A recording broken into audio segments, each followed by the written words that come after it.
A very warm welcome to you all. Who would have thought that 2.5 years ago we would be here today sharing with you all the journey so far of Raise Your Voice. So we're going to the day, what's the day going to look like? Well, all of us are all going to be inputting bits of the story of Raise Your Voice in true partnership style. So just to give you a heads up, we'll have Helen, Raise Your Voice, we'll have Louise, Nerwin, we'll have Karen from Women's Sport Network, and then we'll have some of our colleagues, Sean and Elaine Crowry and Emma Wallace, and apologies from Emma Campbell. And we also have Paula Makaliska, I see here as well. So we'll all be doing a bit. It's all a team effort here. And we're also going to be sharing 5 stories. And we'll also have an opportunity for questions and answers. And if anybody doesn't want to ask a question, but wants the question asked, please then use the chat box. I see that most people are on, everybody's on mute at the minute, so it's probably best that you stay that way. And if you feel that you're getting a bit of interference or whatever, especially whenever the stories are being shown, maybe if you just want to switch off your video, that might help. Okay, so by the end of this session, I think that you're all going to know the why, the who, the what, the where, and the when of Raise Your Voice. So, why? In 2018, following the rugby rape trial, we were actually approached by Rosa, the funder, UK for Women and Girls, asking us if, asking WRDA if we would consider putting in an application for the Time's Up thing. And so following then, we set up a meeting with Women's Sport Network, with Reclaim the Agenda and Nerwin. And we quickly formed a partnership, submitted the application, and we were successful. And the project then kicked off in 2019. And actually the first workshop took place in September 19. So we hit the ground running and we, we just basically started work because there was so much work to be done. Because the why does Raise Your Voice exist? And it was set up to raise awareness and educate the public on sexual harassment and sexual violence. And the goal is to create true cultural change in order to tackle the root causes of sexual harassment and sexual violence and empower people to act to change this in their own lives. And that was the reason why we encouraged participants to share their stories with us. And so many participants did share their stories, and I would like to basically give a big shout out and thank you to those participants who trusted Raise Your Voice with their stories. The project has been overseen and advised by the Anti-Sexual Harassment Forum, and that's including partners from the women's and the LGBTQ+ movements. Workshops were designed and delivered in person, and these were all adapted to online workshops from March 2020. And these are available to anyone in the world. As I said, we created a safe space for people to share their stories of sexual harassment and violence and highlight its harm. And we've also, over the length of the project, we have created, our comms have been excellent. The website contains really useful resources, news and stories, as well as advice for victims of sexual harassment and violence. We produce a quarterly e-zine with up-to-date Raise Your Voice news. And we've developed as well, and you'll hear all this as the morning goes on, a whole series of posters aiding organisations with accountability and measures for victims. So without sort of like blowing our own tops here, we have come so far in such a short space of time, and we have done an excellent job. And I know that you're all eager now to hear from all of us here and to see these stories as well. And I have to say as well, they may trigger, you know, they may trigger you. And I would ask you, if that's the case, if you want to switch off your video or you just want to maybe take a wee bit of time away from the screen. And we will be putting up lists of for signposting in terms of sort of like advice and support agencies that are available. Okay, so without much further ado, I'm going to now hand over to Helen. And Helen is going to talk about the workshops, and she's also going to be sharing the first story. Over to you, Helen. Okay, thanks very much, Anne. As Anne said, I'm going to give you an insight into the workshops element of this project, which was specifically designed for communities. So we know there are laws to protect against sex discrimination, and in many workplaces, trade unions have ensured there are policies and procedures for sexual harassment, but there's nothing for communities. And we know that sexual harassment happens everywhere, in a nightclub, waiting for a bus. So we aim to provide a safe space to discuss sexual harassment. So year one, our workshops were designed specifically for women and girls. It was very much about a journey, creating a safe, comfortable space for women and girls to share their experiences and understand that sexual harassment is never their fault. It's a societal problem that has been normalised, and often challenging these negative experiences were greeted with abuse or shut down as "I'm only having a laugh" or "can't you take a joke?" And as a result, women often shrug off their experiences and move on, often never sharing with anyone and carrying the pain on their own. We wanted the workshops to be interactive, using videos, scenarios of sexual harassment, a quiz on statistics, and how media reports sexual crime, finishing with a really empowering piece called Fix That Headline. We wanted to be clear about consent, clearly show what victim blaming looks like, and talk through the pyramid of sexual violence. So, and each workshop finished with support organisations and some time for further chat and opportunity to share their story.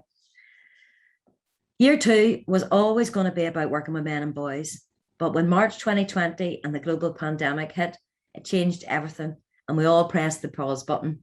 We all needed time to personally adjust, and we were all very aware that violence against women would rise as lockdown meant many women were trapped. But as the global pandemic was set for the long term, we realised we had to move on to online delivery. This was an intense period of learning new tech. What can Zoom do? Well, it turns out quite a lot. We spent many hours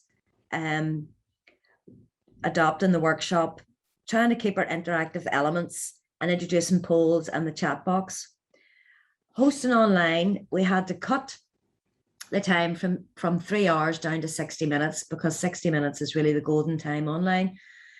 And we also realized we couldn't control who attended the workshops, meaning we'd be working with mixed gender participants and had to ensure we protected that space. So we set the chat box to private, protecting participants from comments and stories that might be negative. We did a few test runs with our partners, there they all are there, and the Anti-Sexual Harassment Forum, which really helped to polish the online workshop and keep it to 60 minutes. Well, as restrictions lifted, we had a number of workshops lined up, and these included working with men and boys.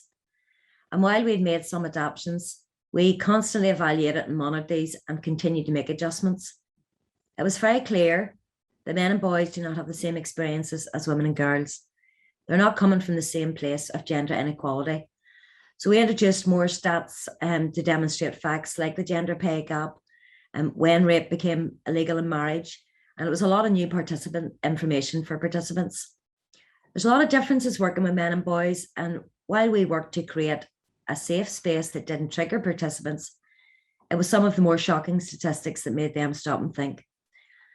This work is ongoing and we will develop it further.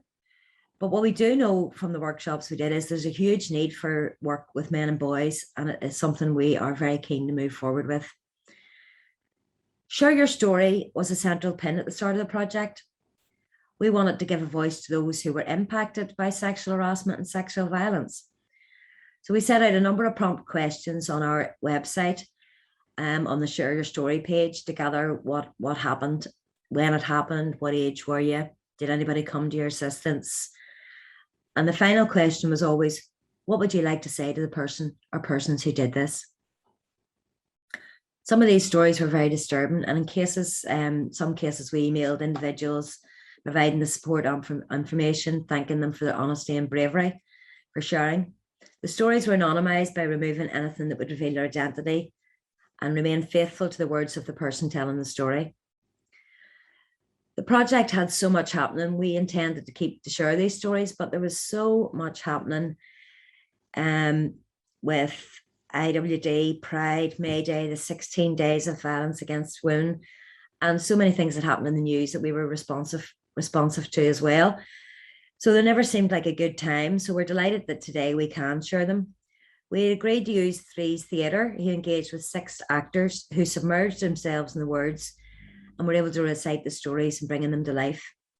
We took a series of meetings with Three's Theatre to discuss the elements of the project, ensuring the accuracy and sensitivity nature of each story, and ensure the actors reflected the diversity. They are really powerful stories, real accounts of sexual harassment, and we hope that in some way they go towards a healing process for those who shared the stories. And we hope that it provides an education for those who hear the stories. Raise your voice.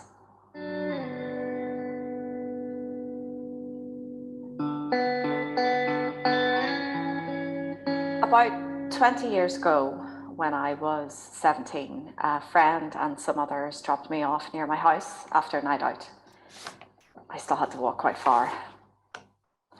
A fatherly type of man in his 40s spotted me, and I noticed out of the corner of my eye that he purposefully got into his car.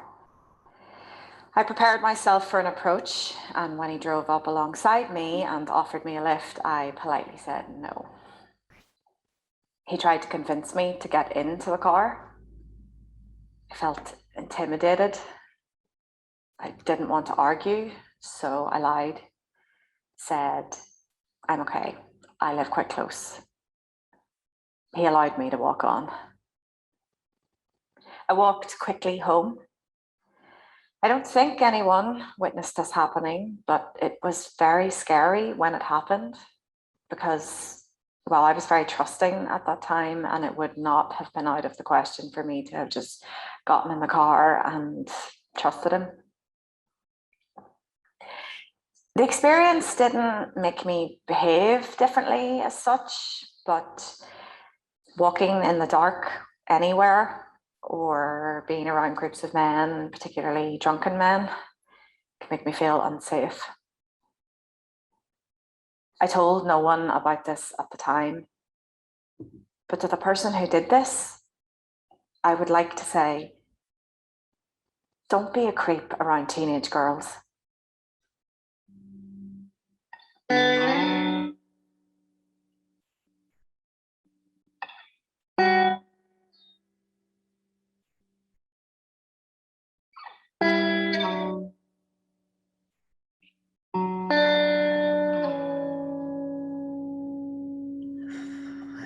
Very powerful, those stories. So it's a central pin to the project, and we do hope it has gone some way for the people sharing the stories. I'm going to introduce you now to Louise Coyle from Nerwin, who is going to talk us through the lobbying aspect of the project. Thank you. Good morning, everybody. My name is Louise Coyle. I'm the Director of Northern Ireland Rural Women's Network, and we are so delighted to be a partner in this project. I'm sure you'll all agree it's such important work, particularly in rural areas. And I'm going to give you a wee flavour this morning of our work with local councils across the term of the project. Raise Your Voice engaged with councillors in all 11 council areas in Northern Ireland on recognising misogyny as a hate crime and endorsing Raise Your Voice and our work. This important work across our council areas was actually an unintended outcome of our project. It's not something we had written in at the beginning and we had targets set against it or anything. At the beginning of our project, though, we had no devolved assembly at Stormont, and yet the hate crime review was open and underway. And as a result of meeting with Belfast City councillors to discuss this and International Women's Day and a few other things, we gained cross-party support to pass a motion recognising misogyny as a hate crime in the council area. And the motion was brought forward by the Green Party and seconded by the DUP. And in addition, the councillors actually added a supplementary motion that Raise Your Voice could then deliver training to the council and council staff, which we were very delighted how engaged they were and really saw the potential in our project to raise awareness and inform the work that they do. Then we saw that opportunity to get council support across our region. So we moved around the council areas, gaining support for our motion to recognise misogyny as a hate crime in each council area and to gain some support for Raise Your Voice and our work. We developed our engagement with the councils as we travelled, a bit like Helen was describing with the training. We just had to adapt to the circumstances, and that has been a great strength of this project the whole way through. We find that holding workshops, both public and closed, with the councils in advance meant that the motion passed smoother. We know our councils, they're snowed under with information and things that they need to do. So just having that wee bit of time and them giving up that wee bit of time to us for us to talk through what we were doing and what we were trying to achieve really made such a difference. It allowed us to answer questions that they had and also to take them through our explainer, which we had created for them. So all this work with the councils shows how adaptable our project team have been to the opportunities and challenges along the way. As part of the work around our motion, we agreed with councils to put up our amazing posters. I hope you've seen some of them. You'll have seen some of them in that PowerPoint that's playing in the background earlier, but and to put those up in all council-owned properties so that local people could see their council did not support misogyny. And that visibility is so important. Unfortunately now, COVID restrictions has kind of slowed that process up for us, but we do intend to continue that work when it's safe to do so. In terms of the hate crime review, the judge recommended that gender was a category, but as yet we haven't had any law passed, but rest assured we're keeping an eye on it. We obviously would like to thank the councils and councillors across our political spectrum. We know our elected reps get a lot of flack, sometimes rightly so, for different things. But in terms of this project, they really engaged so genuinely and enthusiastically across that political spectrum, which we know is the magic. And it's I take it as a very positive sign for our future. The video that you're going to see next as part of the shared stories is a perfect illustration of the fear and lack of safety women feel just going about their usual routines. The impact of what we know can happen us and how quickly things can escalate causes us to make many micro adjustments to what we do and how we do it every single day just to keep ourselves safe. We have internalized the narrative of victim blaming, yet we deserve to go about our day, our evenings, our lives free from sexual harassment. So I'm going to hand over to Helen and hope that the tech is cooperative for the next video. Thanks, Helen.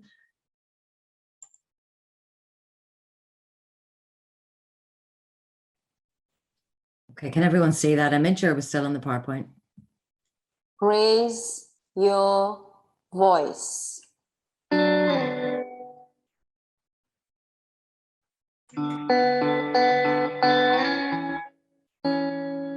I was about 26. I was walking home from a cousin's house at 2 or 3 in the morning after a party there with friends. I was just off the busy main road. I was wearing my long ankle-length coat It was only a 2-minute walk, so I didn't bother ordering a taxi home. As I walked towards the pub just off the main road, I noticed 2 men approaching me. My instincts told me that they were together, but they were trying to make it as if they weren't. One asked me for time. The other one was closing in on me. So I ran. I ran between them. I ran until I got home. No one else seemed to see what was happening. No one came to help. I felt very frightened and my heart was beating fast. I don't really think that the experience has changed me because I wasn't doing anything wrong, but it has made me very wary of walking alone in the dark and behind back of buildings or bars. It has made me feel unsafe. If I was to say anything to those 2 men, it would be, I don't know what you planned to do to me that night, but I sincerely hope that you did not try to do this to any other women or girls.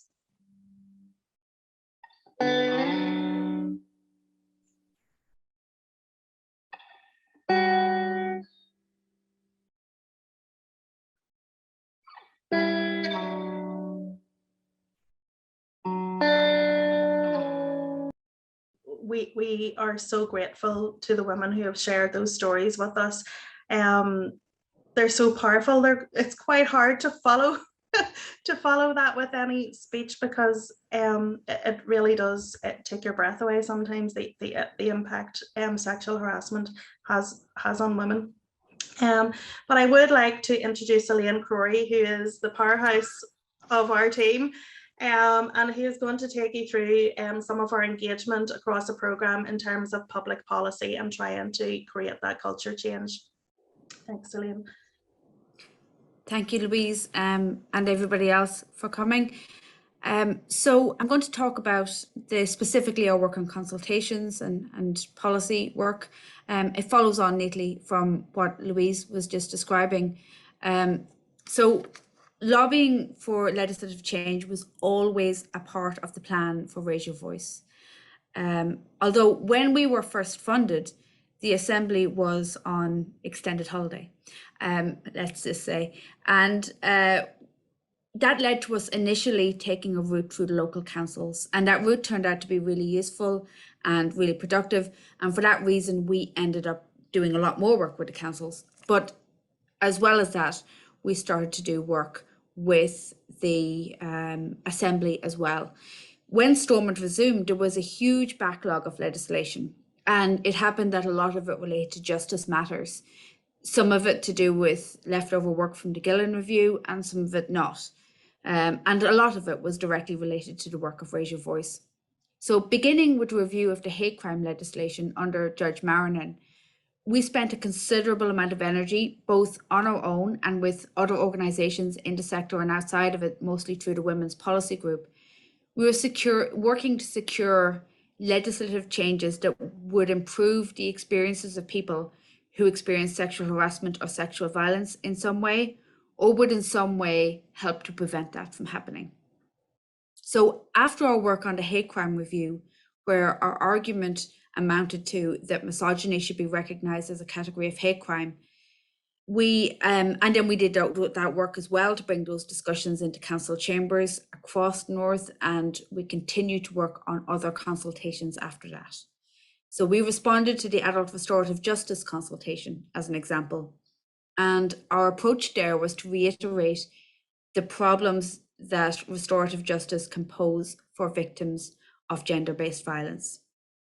Then we responded to the consultation called Consent to Serious Harm for Sexual Gratification, Not a Defence, also known as the Rough Sex Defence consultation.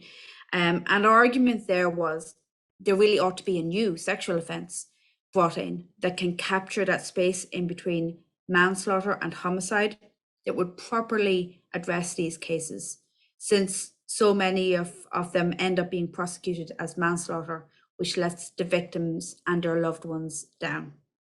So we're presently working on a response to the consultation on non-fatal strangulation as well. And we're arguing for a specific offence in that regard too, which hopefully we'll see before the end of this term. So we've also worked on the stalking bill. And we conducted the first primary research on stalking in Northern Ireland, and we later presented evidence on that to the Justice Committee. We're particularly proud of our work on that particular consultation because it succeeded in bringing the voices of victims and survivors into the Assembly. And we hope that this work is reflected in the act that comes out of it. We've since had follow-up meetings with the Department of Justice and the PSNI to outline some of the specific concerns that were raised by people who shared their stories and experiences with us. And we're going to continue to advocate on behalf of those. Many of them felt let down by the state when they sought help. And we're going to see what we can do to bridge those gaps for future victims. We've collaborated with the Women's Policy Group and various members of it on consultations, including the Domestic Abuse and Family Proceedings Act, the Domestic Abuse and Domestic Violence Protection Orders, the Justice, Sexual Exploitation and Trafficking Victims Bill. They don't name these bills very distinctively, I'll say that much. And we also contributed to the Feminist Recovery Plan, both the 2020 versions and the relaunched version in 2021. And all of this work was focused on updating laws that had either fallen behind our neighbouring jurisdictions, or we also wanted to encourage our Assembly to aim for better and to be an example to other jurisdictions on how to properly protect and advocate for victims of sexual harassment and sexual violence. As well as all of this, we're working on ways to improve how sexual and domestic violence is reported in the media. We responded to the IPSO press guidance review, and later on we submitted evidence to the Impress guidance review. These are press regulators. And on the strength of the evidence that we presented to Impress, we were invited by them to take part in a roundtable to discuss our concerns and to make suggestions on amendments to their code. This work is still ongoing at the moment. And we're really hopeful that we'll see stronger press regulation that will prevent some of the really upsetting, triggering and victim blaming headlines that we see on a regular basis in the print media and on TV and elsewhere. So related to all of this, we coordinated a complaint to the BBC after they aired a problematic documentary about false allegations of rape, but they used misleading statistics and unhelpful stories that didn't really help make their case. And our work in all of this policy-related area has led to us taking part in the Gillen Review Implementation Team Education and Awareness Subcommittee. And one of the things we worked on there recently was a survey that's currently ongoing until the 15th of November. And it's designed to shape a public awareness campaign that will be used to bust rape myths. That's open, so please do fill it out and encourage others to fill it out as well if you can. We also attend the all-party group on domestic and sexual violence, where we will continue to raise the work that we do and that our colleagues do across the sector and beyond to improve legislation and the delivery of services here in Northern Ireland. So that's our update on policy. I know it can be a little dry sometimes, but what it is really motivated by at all times is the desire to see some effort to stop this from happening again and again. We're going to share a story in a moment that can be a little bit triggering, but what is profound about this, the way this young woman has told her story, is at the end, she has said, I want to know that you haven't done this to other people. And that's, although she is angry and although she is hurt, what she is carrying with her is the hope that things can change. And we saw that in the last story as well. And I think that's what motivates a lot of our work here. The desire to see things get better and the belief that they can. This isn't the right story, but it's the one that begins, it happened to me in my own home. Okay, I'll mute myself now. Thank you.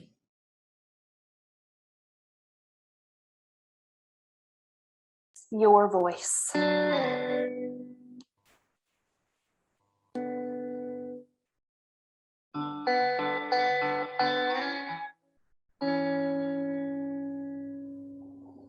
This happened to me 2 years ago when I was 23 years old in my own home. I had finished working a late shift and returned home. My housemate at the time was partying with friends of theirs, and I joined them for a few drinks before going to bed. One of the guys knocked on my door and he asked if I would mind if he slept in my room, because my housemate and his friend were getting together in the living room and he felt awkward. I said that was fine and told him he could sleep on top of the covers and gave him a blanket. We briefly chatted and I said goodnight. He asked would anything happen between the two of us, and I was baffled because until this night I had never met this man. I responded very clearly no, and I only let him in my room because I figured he needed somewhere to sleep. He said that was fine, and I then went to sleep. I'm not sure how long I was asleep for, but I woke up and I felt him inserting his fingers inside me. I was genuinely shocked at what was happening and lay there in shock. He assumed I was asleep. I then jolted forward and he quickly removed his hands from my underwear and rolled over. I think I said something along the lines of, "You need to get out of my room," and he left.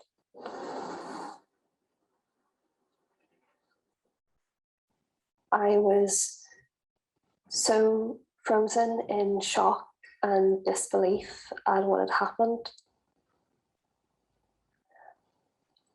It's strange because I always thought if I was ever to get caught in that situation that I would shout or scream, but I didn't. I was just frozen. I did tell my friends who were supportive, but I didn't tell anyone else.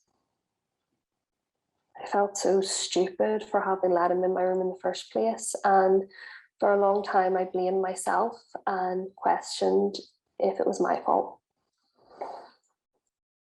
I know now that it wasn't. Because this happened in my house, in my bedroom, while I was asleep in my own bed, and somewhere I felt safe, that made it more distressing. I was relieved to move out when the lease was up, and although I tend not to get triggered by situations, I do find in TV series or Netflix shows that have scenes of sexual abuse distressing, and I often can't continue watching. I don't think it's changed my day-to-day behaviour, but I do think my relationships and the way I behave with men has changed. I'm a lot more distrusting and afraid to appear vulnerable or weak, and I've become a lot more cynical. I would like to say to that young man, I will never be the same woman I was before this happened. And sometimes I grieve the person that you took away.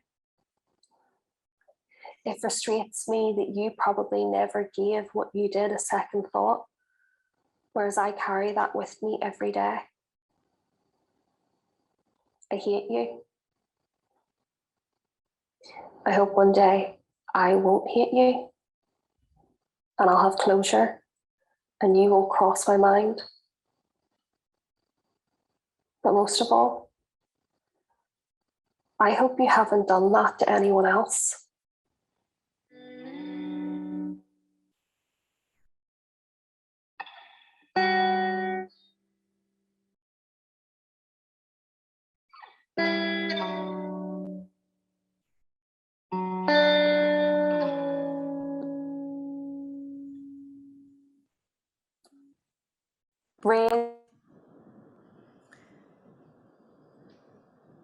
That was a really powerful story, I think. I mean, they all are, and the actors and the theatre company have done a beautiful job of bringing them to life. But they are also a little bit upsetting. And just a reminder, I know we gave a trigger warning before, but if any of this is upsetting for you, do take a few moments for yourself. Also, we'll be showing support pages at the end. But what she articulated at the end there about hoping that this person hasn't done it to anyone else, that prevention work is what Raise Your Voice is really aiming for at all times. And we hope that we're achieving it as much as we can, but it's one of those things that's ongoing, and we're very aware that we carry these stories with us, and that an awful lot of us do, and that's our motivation for what we're doing. And Helen has popped the support organisations into the chat there now. So I'm going to pass over now to Karen Sweeney from the Women's Support Network, one of the 4 partners on this project, and she's going to outline our campaigning work around relationships and sexuality education.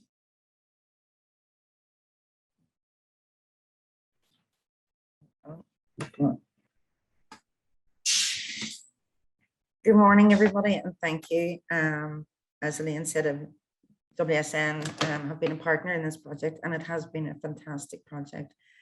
I have to say, one like no other, and no better, you know, it's always needed, but I think we just keep pressing on with this campaign. And I'm sure you'll agree from the information we have heard already from the project members today and the powerful videos. Elaine mentioned it there, you know, prevention is key to this, and what better way prevention than through education. And this is something you'll not be surprised that the need for this work with schools and the issue of sexual harassment, consent, sexual violence has been raised continually by the workshop attendees through their evaluations. And to give you just a flavour of these, for example, one participant said on their evaluation form, educate, educate, educate. It is clear that societal norms are changing, and we all need to understand what's acceptable and what's not. Such a workshop, short, focused, factual, is a good form of education. Thank you for running it. Perhaps it should be mandatory in workplaces and schools. And another evaluation, another participant on their evaluation, very similar but short and to the point, just said, this workshop should be mandatory in all schools. If it only was that easy, we could, life would be a lot easier too. But relationship and sexuality education, commonly referred to as just RSE provision in Northern Ireland, is severely limited. And the Department of Education's current approach requires schools to develop their own and deliver according to their own ethos. In many schools directed by boards of governors. And whilst we appreciate the sensitivities around it and compass the sensitivities, the human cost of the resulting inefficient education on this vital topic is massive to public and mental health. Some of the programs delivered that can be delivered through the school are done so even by religiously affiliated organisations with a focus on abstinence that rarely discusses healthy relationships. I'm sure many of you, like ourselves and others, clearly know how important these issues are and how they need to be properly explained and discussed at a young age in order to educate and inform our young people about their rights and responsibilities in this area. We know this will help to prevent the types of behaviours which cause so much harm and distress to victims and survivors. Many of our young people are getting their education from porn sites. This is just not good enough. Or their friends and sharing.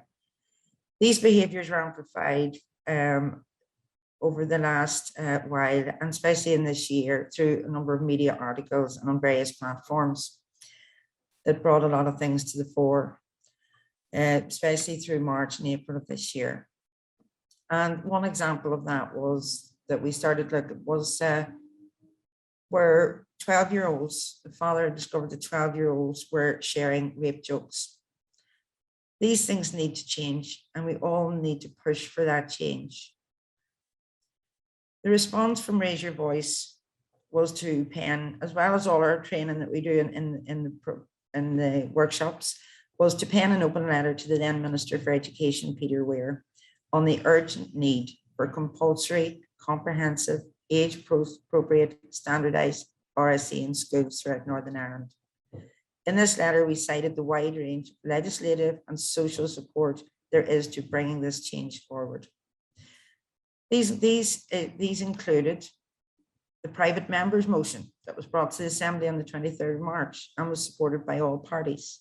This motion included the need for a violence against women and girls strategy, for misogyny to be recognised as a category of hate crime, and for the delivery of comprehensive standardised RSE in schools across Northern Ireland. And can I just emphasise that during the debate, representatives from all parties spoke powerfully about the urgent need to address these problems in our society and recognised that education is a vital part of this work. Then there were the expert panel reports for both the gender equality strategy and the LGBTQI+ strategy, which were published in early March, which also called for significant improvements in how this subject is approached. And of course, we also, to back this up, of the Northern Ireland Act of 2019, which enshrined into law has the obligation to fulfil the 2018 CEDAW recommendations for age-appropriate, comprehensive, scientifically accurate education on sexual and reproductive health and rights. And it goes on, we further backed it up. We reiterated the Royal College of Midwives. We're also calling for progress on this in light of a report published in March again of this year, citing the direct impact on the overall health of women and adding children and young people need to be given the knowledge and skills they need to manage their sexual and reproductive health and well-being across the life course. This must begin with high quality relationships and sexual education in schools. So we weren't the only ones calling for it. And last, we also then backed up what was mentioned in Judge John Gillen's review into the law of procedures in serious sexual offences, in which he also recommended comprehensive RSE, recognising the role that this plays in the prevention of such crimes, as well as in achieving justice in any trials that take place, and who just earlier this year repeated his call for progress to be made on this front. We acknowledge the research by Belfast Youth Forum with Queen's University QUE Centre for Child's Rights and Common Youth that shows that young people believe that sex education they received was not good enough, with 60% of them saying that they found the information they received not very useful or not useful at all. The vast majority of students knew they had a right to RSE in school, but felt this right was not being met.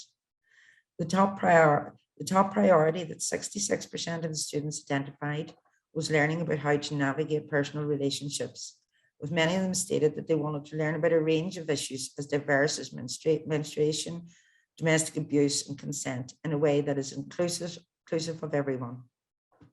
The Youth Forum, in fact, presented this evidence to the Education Committee also in January of this year. So what happened with the open letter? Well, the open letter attracted almost 300 signatures, including more than 60 organisations, and the rest made up of politicians, councillors, trade unions, and individuals, a large proportion of which signed as parents. You can look at this letter yourselves on the website. So it was sent off, I'll get to that in a minute. So it was sent off to, as I said, to Peter Weir.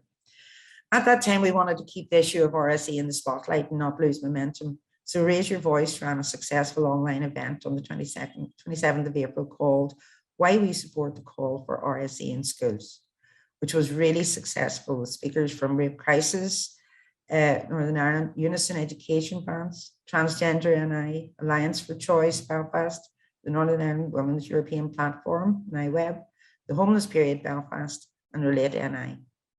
And a video of this, you can see it was a really, really successful event, and you can see a video of this on the website also. On the back of this, in May, the Alliance Party even requested their own online event to be delivered to their members on the need for informative RSE in Northern Ireland. So the momentum is there, the need is there, the will is there, and the want for this is there. So what happened next? Well, we did get a response from Peter Weir as the minister then to say that really what it said was there's a wide variety of resources available from schools to select to deliver their RSE within their schools that will meet the curriculum. And as we already know then, what exactly is delivered is not standardized. It's done according to the ethos of the schools. So not everybody is getting the same, and some schools, in fact, don't get any hardly. Unfortunately, after that, the following week, Peter Weir was replaced by Michelle McElveen as the Education Minister. So to make sure that the letter was not lost and sitting in an in tray or an out tray, and we decided to resubmit the letter with a response and a cover letter, setting out our stalls in the terms of our needs for the compulsory standardized RSE for all. So what happened to date? Nothing. Nothing. So we may not have had any response or even an acknowledgement from the new Minister for Education as yet. However, I can tell you now, we're definitely not done with this argument, and we will continue to lobby for this. Raise Your Voice has been established itself as an authoritative voice and expert on sexual harassment issues. This is the result of our lobbying policy work on the issues surrounding the sexual harassment, sexual violence, and consent. As a result of this work, Raise Your Voice has been invited onto, I think Elaine mentioned this, and I'm hoping not repeating too much, onto the Gillen Review implementation team, create the Education and Awareness Subcommittee, and the All-Party Group on Domestic and Sexual Violence. These are important roles for the project, giving input into government policy and legislation on very important issues. Once again, a testament to the hard work and dedication we put into this project, and indeed, as our project member Elaine, who's worked on a small subgroup, and I think she's just mentioned this, which I apologies for repeating. The current survey being run by the Department of Justice, Have Your Say, Bust the Myths. It's available on the Department of Justice website, and I would encourage everybody to complete it. It literally takes a couple of minutes, and spread it around. If you've got, anybody over 16, if you've got nieces, nephews, children, get as many as possible to fill it in. The story isn't finished, and I know we deal with government and it's difficult, but we will keep going. And this is why, as we move into the next phase, one of our main recommendations is that the Raise Your Voice partnership will continue to lobby for comprehensive, statutory, standardized relationships and sexuality education in all schools throughout Northern Ireland. This is key to prevention work, and it is essential that young people are informed and educated on these issues. The next video, and I'm sure I'll agree they're very powerful, and again, just a warning that maybe may have some triggers, and take time, put your camera off, look after yourself. But the video demonstrates the ongoing impact that sexual violence can have on a person long into the future and forever. It also recognizes and it looks at the need for consent, and it highlights how we need to educate around consent. To say, and it'll be in the video, that no one has ever owed sex, and no one should ever think that they're owed sex. So as I say, we'll look at the video now. Thank you.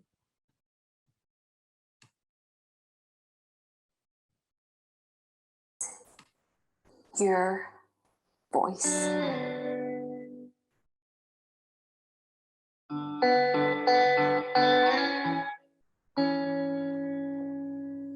This happened to me when I was 18 in my own house. I came in from a night out with my friends. My dad was having a drink with our neighbour's boyfriend. He was much older than me. Dad went to the loo, but ended up going to bed. So I said to the neighbour's boyfriend if he could leave so I could get the house locked up and get to bed myself.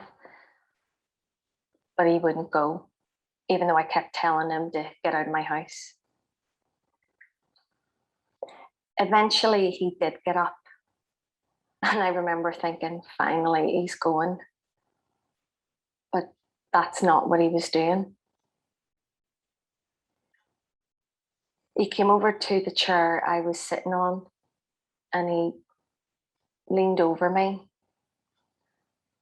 I was appalled and told him to get away. But apparently I fancied him and wanted him.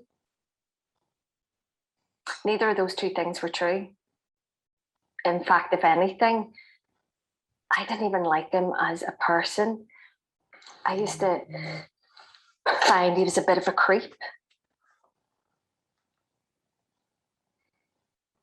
He proceeded to come closer to me, and he tried to kiss me and grope me, even though I kept telling him no.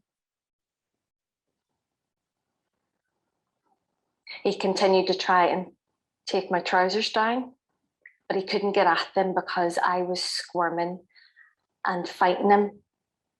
And although I was scared, I remember thinking I have to fight because I do not want to be violated the way I had been when I was 12. So I kicked and I fought as hard as I could. I need to make it clear, my dad was in a drunken sleep and he couldn't hear me. But thankfully, my mum and brother came in from their nights out and got him off me. I was lucky. I've seen him twice since then, and I freeze.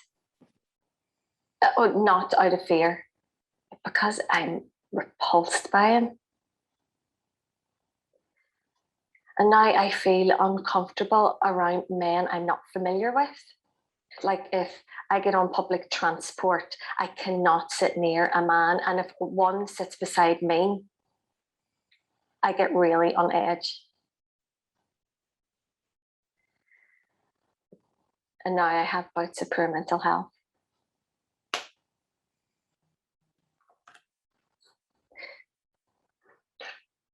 If I could, I would say to this man,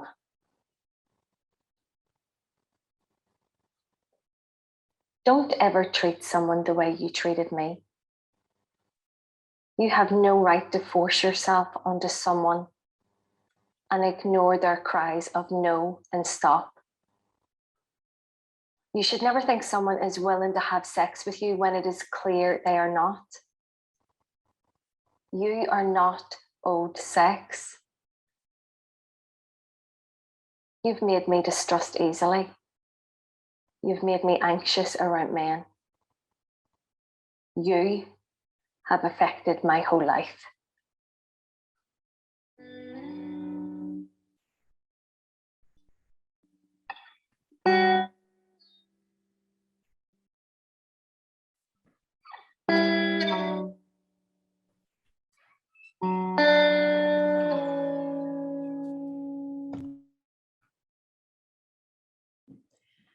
Again, I think you'll find that was another very powerful and often triggering video, but it highlights instinctively, you know, the need for education around consent from an early age, that children can give freely and take freely, and that no means no.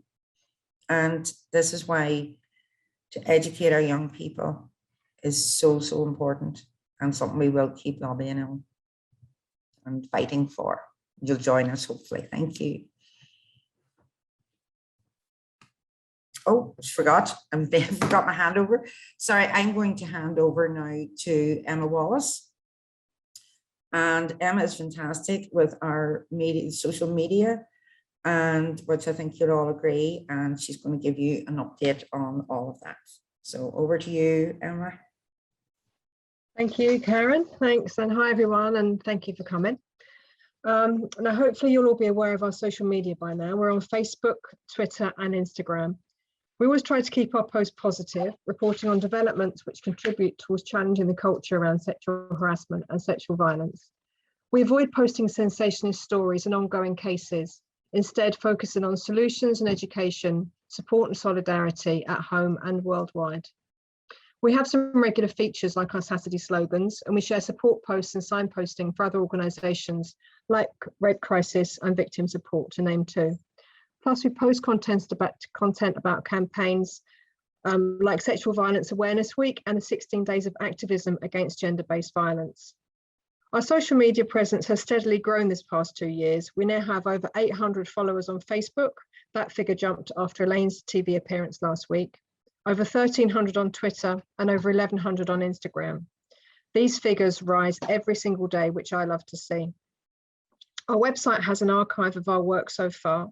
The news page has reports of our many campaigns and achievements. People are still sharing their stories on the Share Your Story page, which now has links to the Share Your Stories videos. And there's an events page for booking into upcoming workshops and events. Most importantly, we have a comprehensive list of support organisations with links and phone numbers of those you can turn to for help. Website visits had a couple of larger than average peaks in the past month. One was after Elaine's appearance on BBC Crime NI, of course, and the other was when we shared a curious story on our social media with a website link to the workshops. The story was about how a female octopus throws shells at males who annoy them with unwanted sexual advances. Always good to know the fight against sexual harassment goes across the species. Solidarity with those octopi. When you go to our website, you'll be invited to subscribe to our quarterly e-zine, which will keep you up to date with the latest on Raise Your Voices activities. So please be sure to like and follow our socials and subscribe to the e-zine.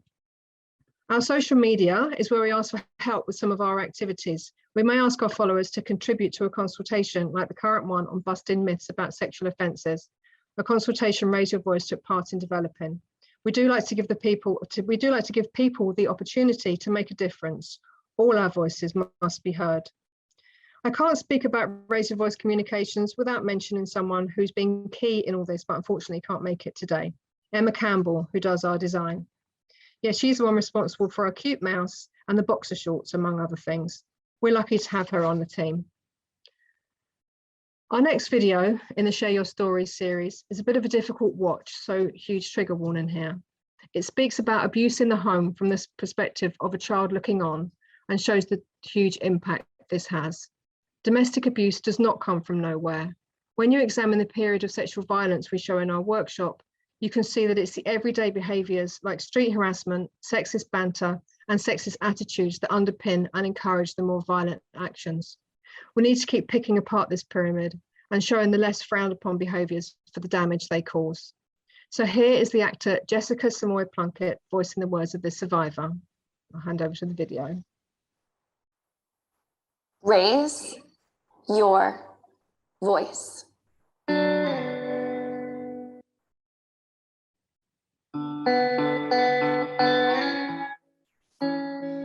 These are the memories that still haunt my everyday life. These things that happened in my home when I was 6 to 19 years old. To be honest, I try to avoid thinking about them too much because I know they still have the power to destroy me. I grew up witnessing domestic violence towards the kindest, most amazing and caring woman in my life. My role model, my brave mom. I remember blaming myself for being a child. I wanted to be an adult so people would listen to me. I wanted to protect her,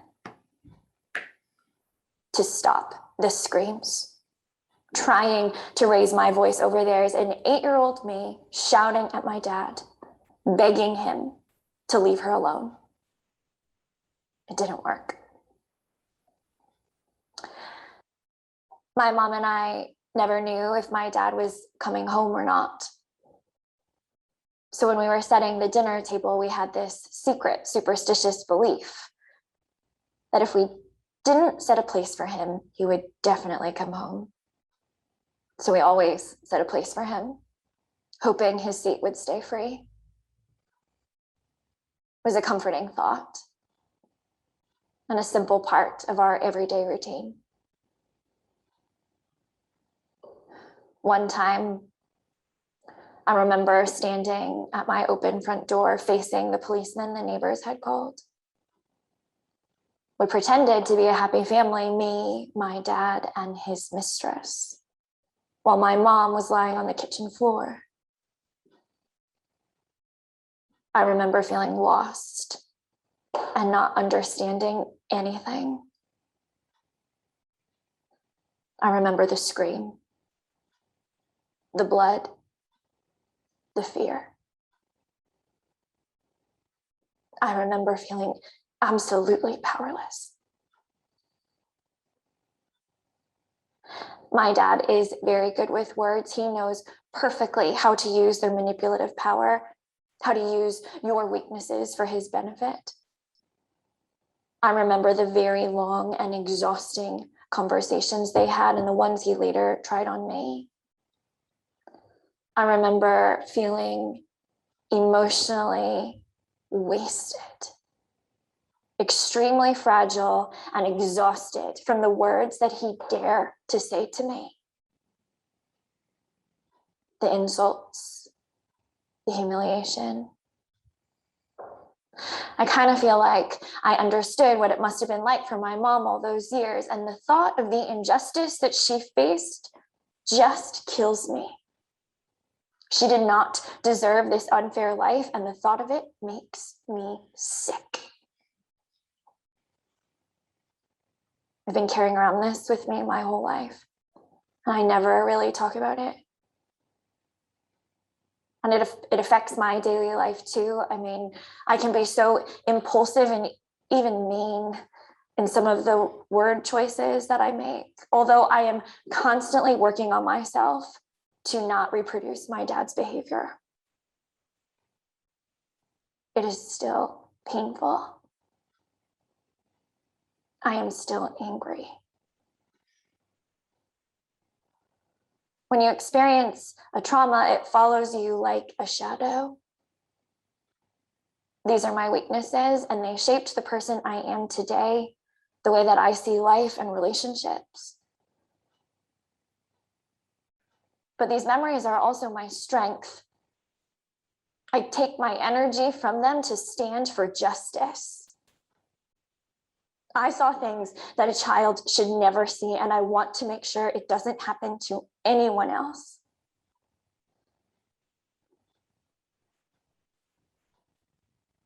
It's why I'll keep fighting. I'm not a powerless child anymore. I will raise my voice. To the person who did this to me, I want to say, your everyday guilt is good for me.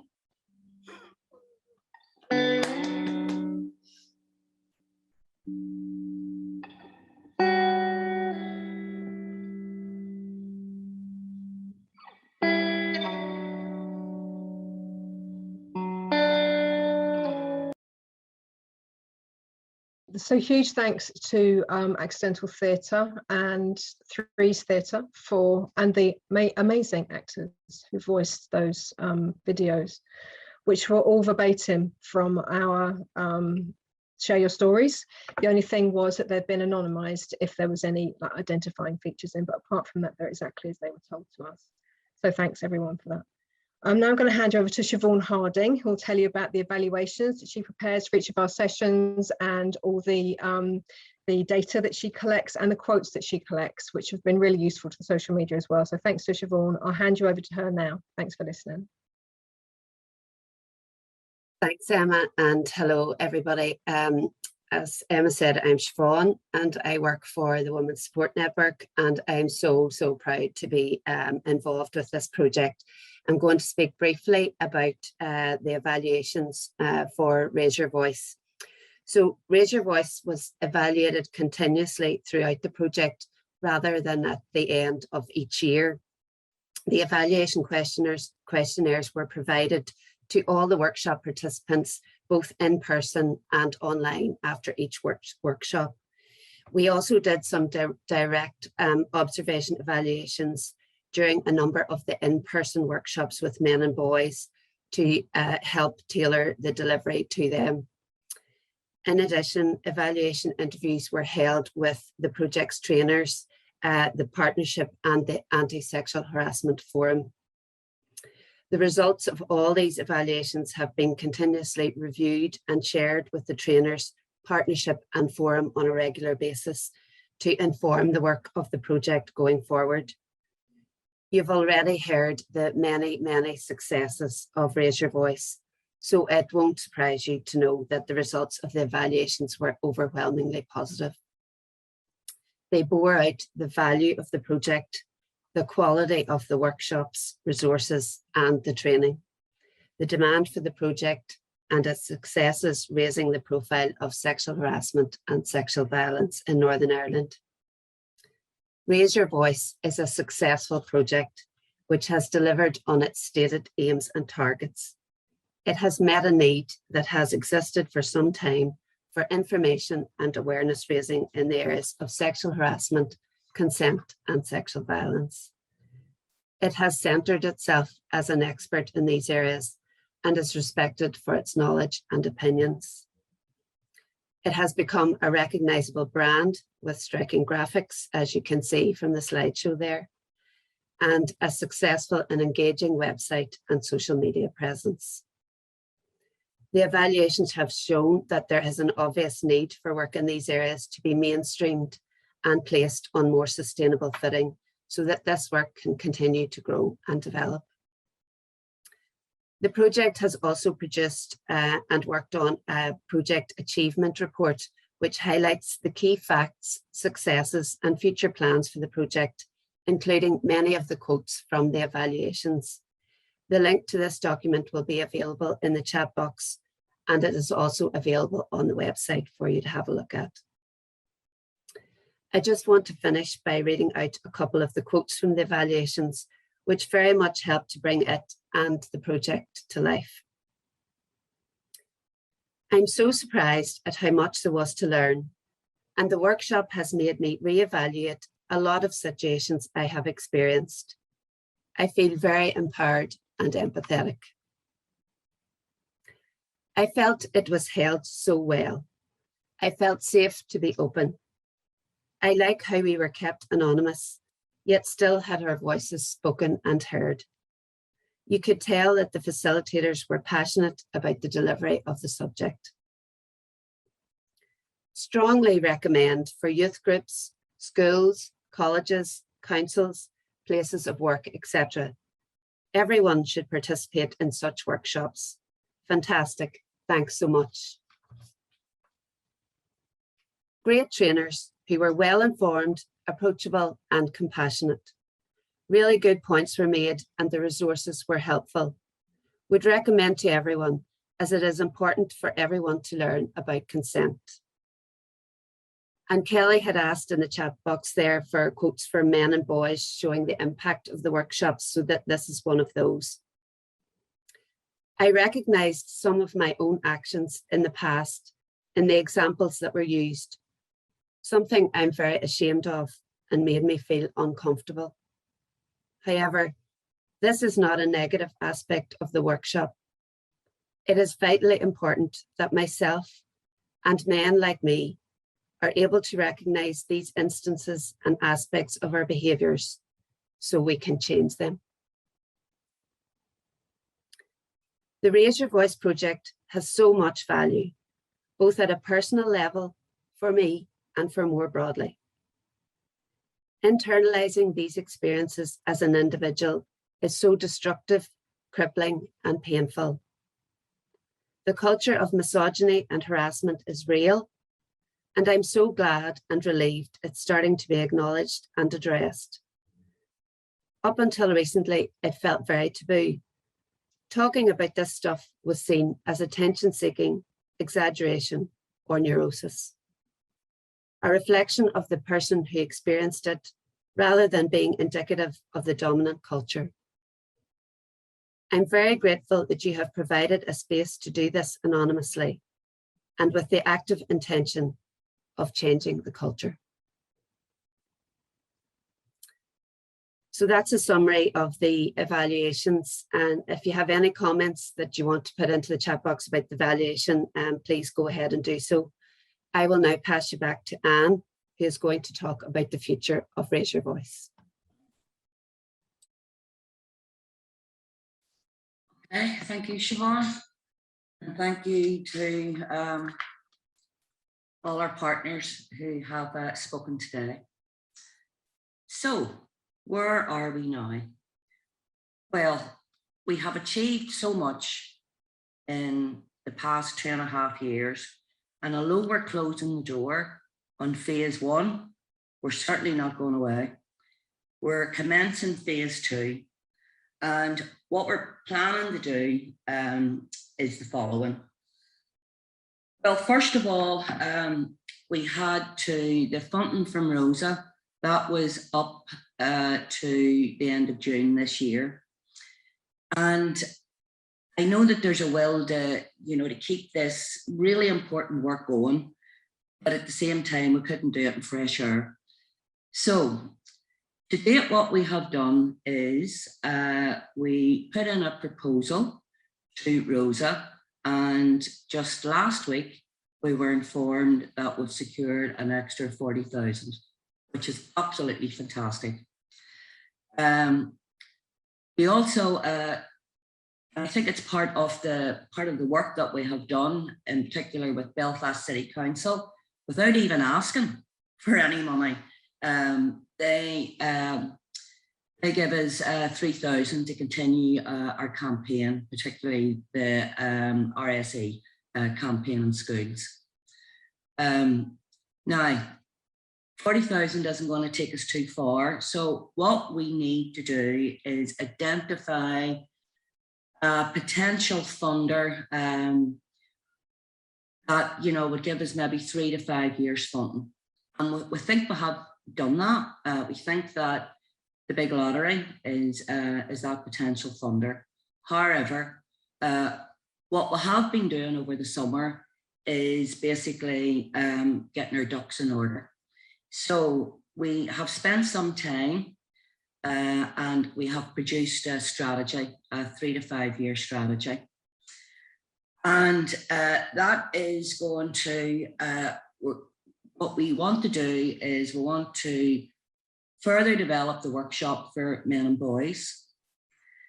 And we want to develop our training menu to include bystander interventions, allyship, and digital sexual harassment prevention.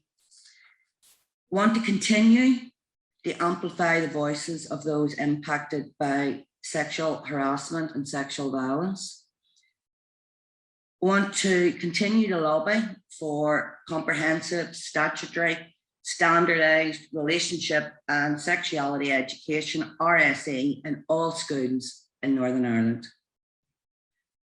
We want to research partnerships in sexual harassment, consent, and sexual violence.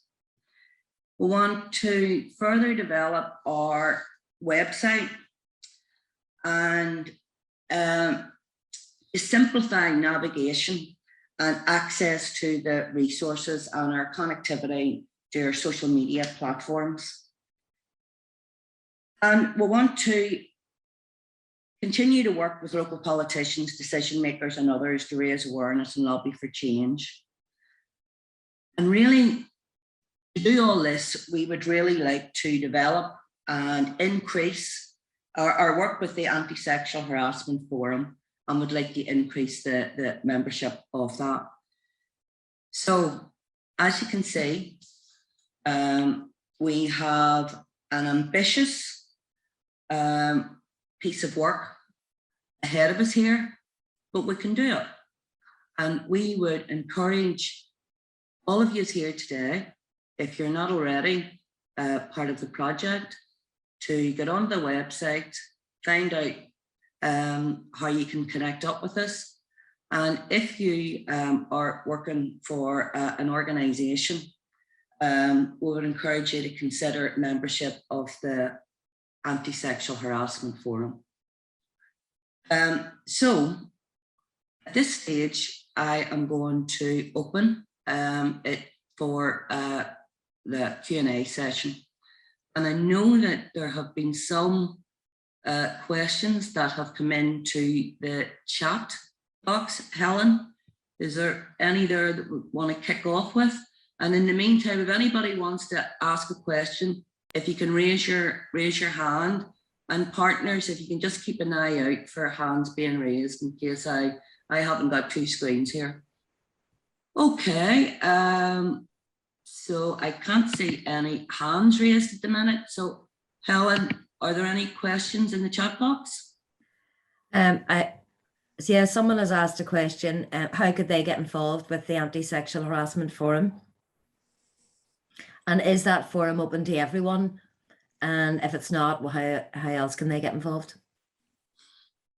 Okay, well, the membership of the Anti-Sexual Harassment Forum, it's really linked the organisation. So it would be people who are working as part of the women's sector, support organisations, LGBTQI,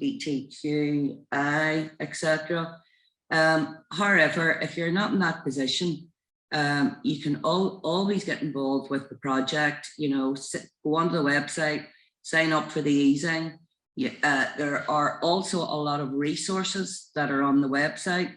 The workshops themselves, they're all on the website.